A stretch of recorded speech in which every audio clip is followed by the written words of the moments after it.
Halo semuanya, perkenalkan nama saya Adia Setiawati dengan NIM J0403251019. Pada tugas algoritma dan struktur data kali ini, saya mendapatkan bagian selection sort.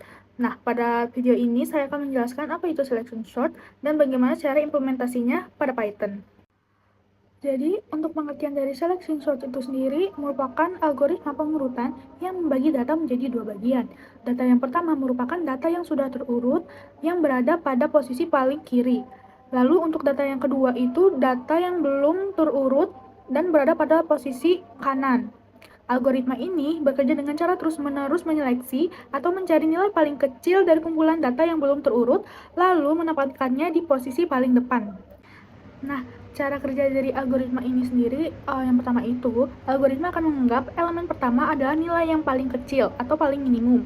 Lalu dia akan membandingkan nilai tersebut dengan elemen-elemen di sebelahnya secara berurutan. Jika di tengah jalan dia menemukan angka yang lebih kecil, dia akan mencatat posisi angka baru tersebut sebagai nilai minimum yang baru. Setelah selesai mengecek sampai ujung data, dia akan menukar nilai minimum yang asli ke posisi paling depan dari area yang belum terurut. Proses ini diulang terus sampai semua data berhasil diurutkan. Di sini kita punya deretan angka yang belum terurut. Ada 20, 12, 10, 15, dan yang terakhir ada 2. Kita sedang berada di langkah pertama. Tujuan kita di langkah ini adalah mencari angka terkecil untuk ditaruh di indeks ke 0. Awal mula kita asumsikan angka pertama yaitu 20 adalah nilai terkecil. Pada indeks 0 kita bandingkan angka 20 dengan angka sebelahnya yaitu 12. Karena 12 lebih kecil, sekarang program mencatat bahwa nilai minimum sementara ada di indeks ke-1 yaitu angka 12. Lalu lanjut untuk mencari indeks ke-1, kita bandingkan minimum sementara kita yaitu 12 dengan angka berikutnya 10. Ternyata 10 lebih kecil dari 12. Jadi posisi minimum sementara pindah ke indeks kedua. Lanjut untuk mencari indeks kedua, kita bandingkan lagi minimum sementara angka 10 dengan angka 15. Karena 10 masih kecil dari 15, posisi minimum tetap aman di indeks kedua. Lalu lanjut ke indeks ketiga. Kita bandingkan 10 dengan angka terakhir yaitu 2.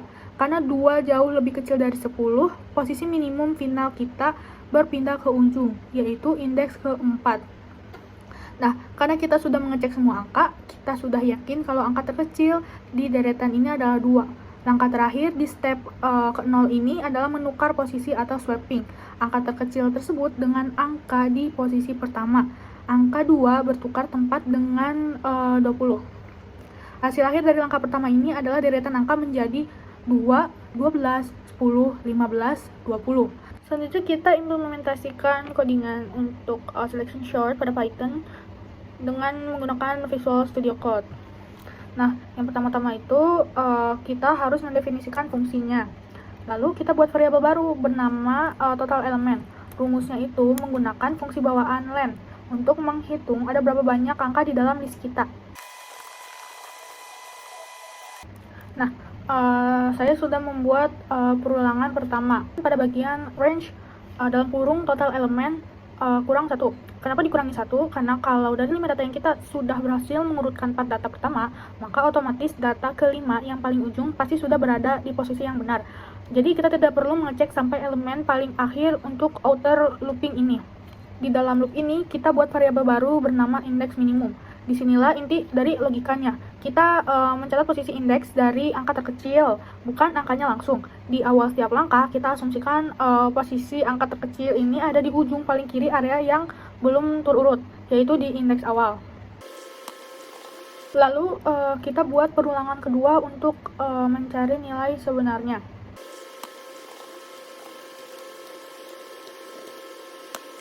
Nah, range dalam kurung indeks awal ditambah 1, total underscore element.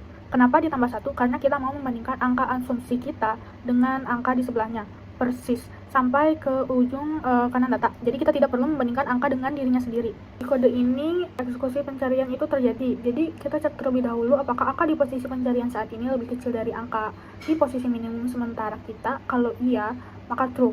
Maka variabel indeks minimum kita perbarui nilainya dengan posisi baru tersebut. Proses ini berulang sampai ujung data.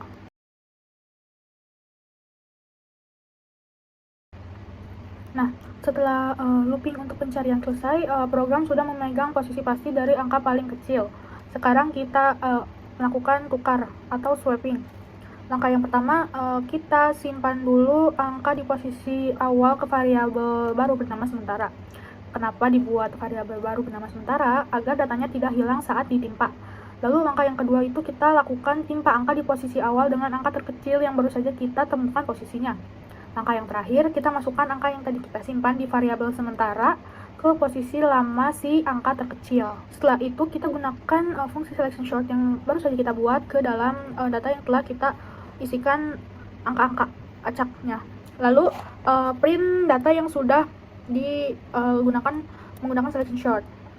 Hasilnya pada data acak masih berisikan data-data yang masih belum terurut. Lalu untuk data yang telah menggunakan fungsi selection sort, data-data tersebut sudah terurut dengan rapi dari kecil ke terbesar. Selanjutnya ada time complexity dari selection sort. Jadi kompleksitas waktu dari selection sort ini selalu O(n) kuadrat pada semua skenario, baik itu best, average, maupun worst case. Hal ini dikarenakan algoritma menggunakan perulangan bersarang atau nested loop yang wajib memindai seluruh elemen sisa untuk mencari nilai minimum. Karena tidak ada mekanisme berhenti lebih awal, proses pembandingan akan selalu berjalan maksimal meskipun ia sudah terurut sejak awal. Sekian penjelasan saya mengenai selection sort. Kurang lebihnya mohon maaf. Terima kasih. Wassalamualaikum warahmatullahi wabarakatuh.